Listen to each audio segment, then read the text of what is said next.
All right, guys. By now, you've all seen this Cam Newton video with the kid heckling him and just being disrespectful, basically cussing him out. The kid was cursing at him at his camp, at a camp he was involved in. Now, Cam, came out to give his time to these kids and what they call giving back.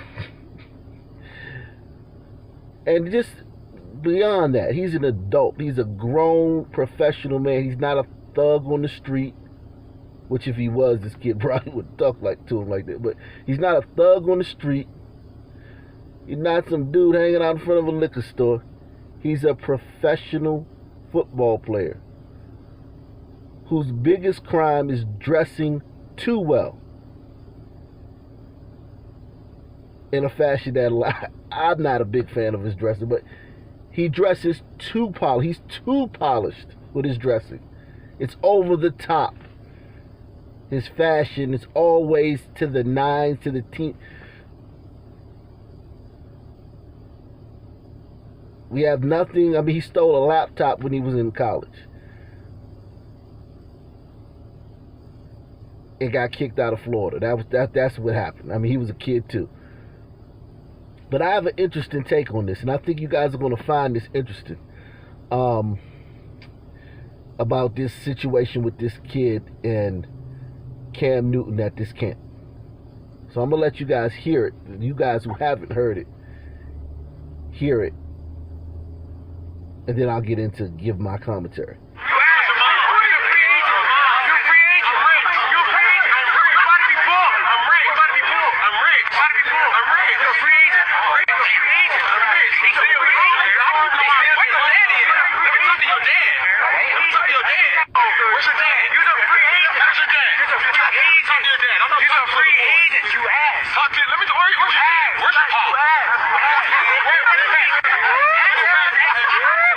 Okay, so the whole maybe the last 3 or 4 years, even before the Floyd situation, even before that, the NFL has been trending towards this wokeness, this over-the-top displays of solidarity with victims of yada, yada, yada, and this, that, and the third, and social justice warriorism. It's been trending that way. Last year was the big crescendo, the climax of that whole trend that had been going on for 3 or 4 years. And one of the big things that I talked about often, the type of guys, these young black guys that are having these interactions with these police that these guys are protesting about, they not only have those interactions with police, they have those negative interactions with any authority figure. The bus driver. In these inner cities, you would be shocked at how many bus drivers get assaulted on a year-to-year basis.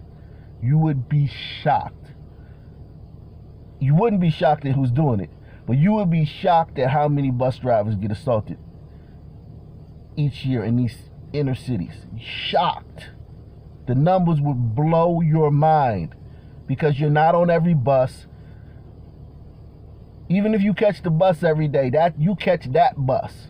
You don't catch every line every day. You don't check the stats every day. You're not looking at the reports every day. You're not interviewing every bus driver. You're not looking. The numbers are staggering. The numbers of the teachers that are assaulted every day in these school systems, the teachers and administrators that are assaulted every day in these school systems, the number of lifeguards at the pool, and I know you're going to be shocked by that, those numbers, the number of lifeguards that are assaulted every day in this country during the summertime. And the things that happen to lifeguards, because they're authority figures and you know who's doing it, because that's what we're talking about. young teens like this young man. Just extremely disrespectful. And I was a kid too. I just pulled out some old VHSs of me from 95, back in high school. And I was such a jerk and such an a-hole, and I couldn't believe it. I was ashamed of myself. But I was treating other kids like jerks and other kids like a-holes. I wasn't being disrespectful to adults, because I wasn't raised like that. That starts in the home. That starts in the home. But I understand kids can be jerks. Teenage boys are the worst. Teenage girls are terrible. Teenage girls are probably worse than teenage boys. Now, I get it. Teenagers are not good people. But the amount of authority figures, security guards at the mall security guards that are assaulted. I'm not talking about getting cussed out. I'm not talking about some kid chirping and talking and threatening you and I'll be back and all this stuff. What time you get off? I'm not talking about that. I'm talking about just the ones that get assaulted. Mall security guards. It's staggering. Why? Because they're authority figures. Okay? Young black men have issues with all authority figures. It's not just cops. We have to stop this crap like it's only cops. Like, these young black dudes is having great interactions with everybody. But these pesky cops, we just can't figure it out. Why these dang on cops keep singling out these young black men for warfare and fights in the middle of the street. And cops are the ultimate authority figure. They're the ones the security guard will call when he can't handle the situation. They're the ones the lifeguard will call when he can't handle the situation. They're the ones the librarian will call when she can't handle the situation. They're the one the teacher will call when they can't handle the situation. Okay? They're the ultimate authority figure.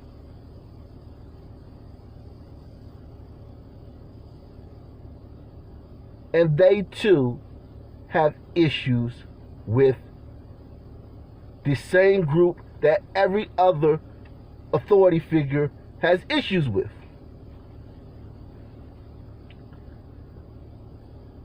And just a quick note, I want you guys, if you guys want to see my views on the Coca-Cola incident, Coca-Cola is telling their white employees to try to be less white. I'll be doing a premiere on my other channel, Living Room Gangster, at 10. So make sure you click the link in the description box and go over there for that premiere. But of these cops that have these same interactions as authority figures with young black males that every other authority figure has,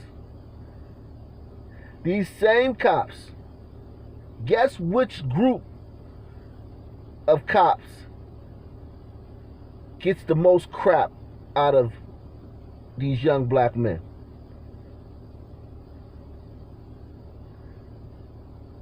I think it's Pakistani cops,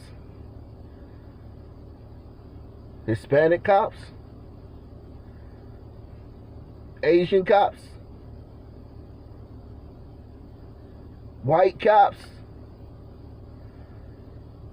No, you guessed it. You guessed it. You know who gets the most crap out of this group from young black men.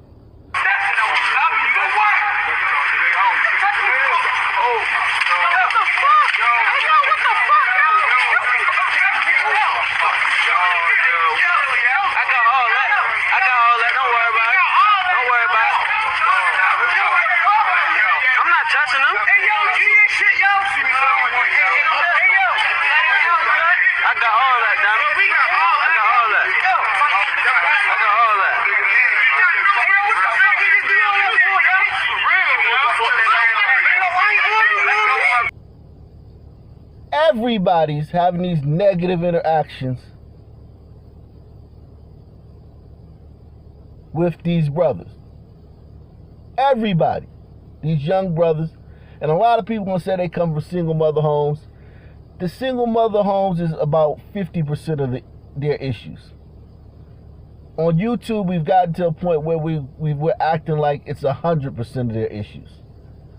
The single mother homes make up a fraction. Their sensitivity, their inability to man up and take criticism, be responsible, be accountable. Not because the moms are doing a bad job, but because there's no balance. They need their mother to, advocate for them and tell them they're special and kiss their boo-boos and take their side. And then they also need their dad to tell them when they're wrong and to make them take responsibility for things and teach them how to be a man and teach them how to resolve conflicts, teach them how to manage their anger, teach them how to solve problems. So it's not necessarily that the single moms are doing a bad job. It's that there's no balance there. So it's all tilted to one side. But then you have hip hop, the images, the death chants they're constantly chanting to themselves every day.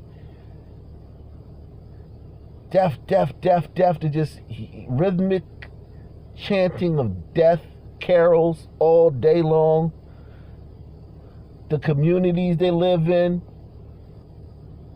This kid right here, this kid lives in a community in Philadelphia where every person that gets killed is black.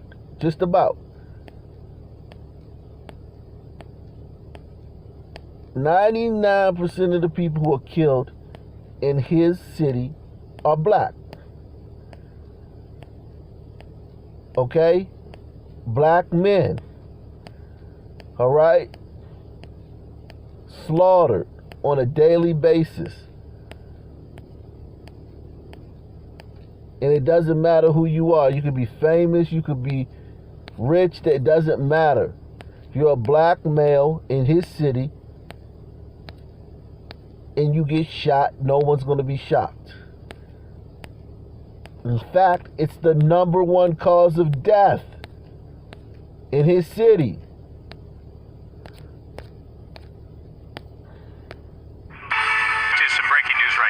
Deadly day in Philadelphia that we have to share with you because 8 people were shot, 7 dead, another surge of gun violence for the city in 2021.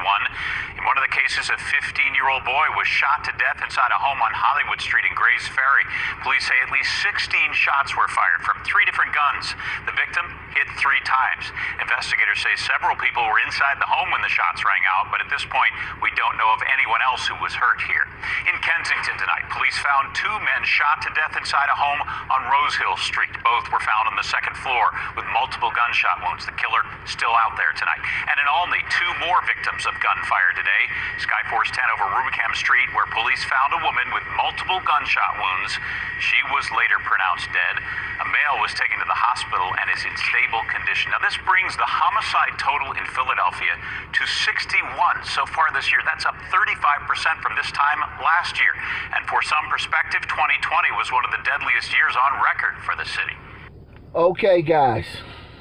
So, make sure you hit the like button and make sure you subscribe to all my channels. Make sure you take that $5 challenge.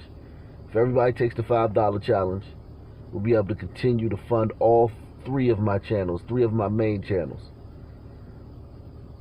where you get content daily on 3 channels. So make sure you support us so that we can continue the good fight, man. This kid comes from a place. Just look at this. In August 6th of 2020, this article came out. 100 children have been shot in Philadelphia so far this year. Just think about that. By August 6th of last year, 100 children had been shot. Children in his city. So this kid's dealing with a lot, man. He's escaped. He's gotten away. He's not in the hood. He's at 707 camp. He's in the presence of guys like Cam Newton, and God knows what other great men are there. They all don't have to be former MVPs to be great men. A lot of these coaches in these communities are saints. They're great businessmen. They're entrepreneurs. They're teachers. They're leaders in their community. These coaches are phenomenal guys, family men, great examples for these young men. So this kid's he's gotten away from that, for at least for the weekend, I think. I don't know what his situation at home is. But he comes from a city where well over 100 kids got shot last year. Well over.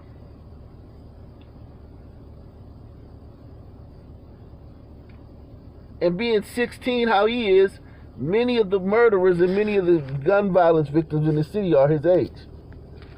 The kid who got killed at this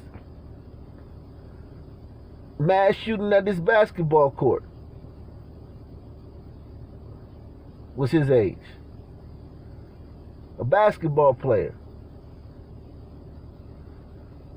Someone who had his whole life ahead of him.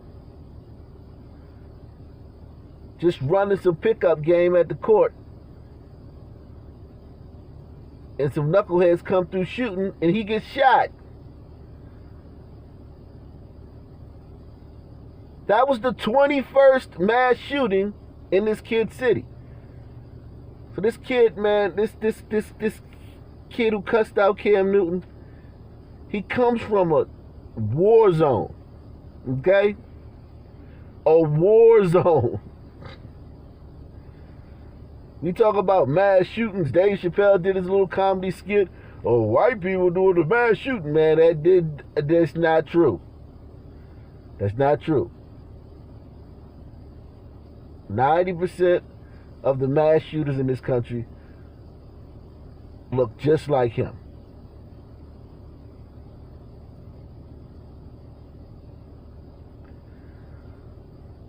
%90 of them. They won't tell you that. They will not tell you that. That 90% of the mass shooters in this country, 4 or more, not including the shooter, that means you shot 4 or more people, not including the shooter, are black. You think it's a white dude. You think that's the face of mass shootings. Then where's the white Chicago? Where's the place like Chicago where 600 black people get shot every year? Where's the white Philly where 600 white people get shot every year? 500 white people get shot every year. With over 100 white kids are getting shot in one city. Just show it to me. Show me the white city where there's 100 kids getting shot in 1 year. Playing on the streets. Not by their parents. Playing in the street. At cookouts. 4th of July. Sitting in their room. Show me that city.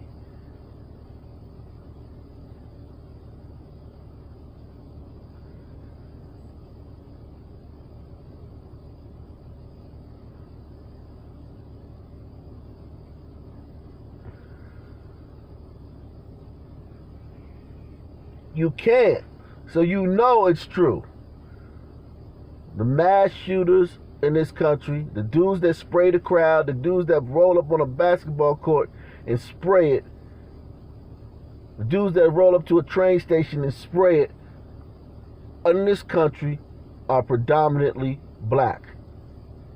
And that's what the police have to deal with on a day-to-day basis. If you wanted some attention, I'm going to give you some attention. The right way, bro. The right way. When do y'all play? Play tomorrow. What was y'all record today then? 1-2. No, 2-1. What did you do? I wasn't able to see because y'all was too... Cameras on me. All right, bro. What did he do, man?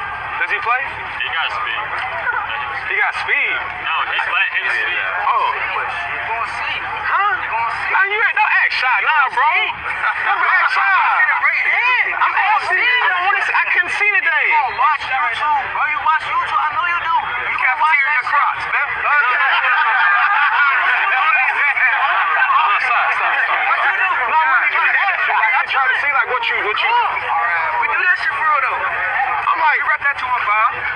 205? 215. 215, okay, cool. Bro, I'm sure when he walks the streets of Philadelphia, he's afraid. And he should be. Because kids like him are out there killing people all the time. And they're dying all the time.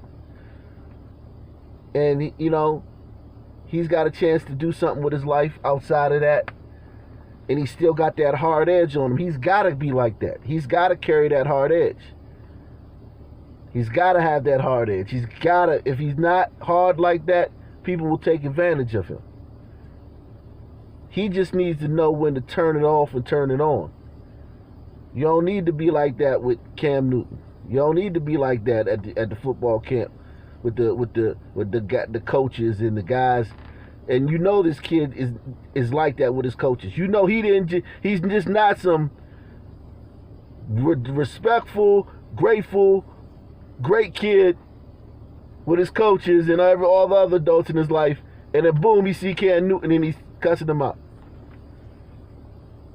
It don't work like that. This kid, there's a pattern. He's probably like this with teachers. He's probably like this with other authority figures. And if he's like that with the cop, the ultimate authority figure, if he feels like he's going to hold court in the streets, resist arrest, fight, tussle, things may escalate. Force will escalate. Because if you're under arrest, I've never seen somebody under arrest fight with the cops, and the cops just say, oh, all right, man, forget it. You can go. Never seen it. So if he has the same attitude with the cop, then you have players kneeling. And everybody talking about he was a good boy. And we get a picture of him when he was in the 3rd grade. And a bunch of family members come up there and lie, talk about how he was always smiling and made everybody laugh, and he was the light of everyone's life, and he was a great person and just great to be around. And he was so respectful and so wonderful, and we get a bunch of lies. Because when he encounters a cop, the ultimate authority figure, he's going to act the same way he treats other authority figures. And it starts in the home. And I'm glad that these players got to see that, a glimpse of that. Because they live in such a bubble. These players don't live in the real world. They're from the real world, but they don't live in the real world anymore. So I'm glad that they got to see that no matter who the authority figure is, these young brothers is going to give you hell. So get in the comment section, like, subscribe, donate. Peace. I'm out.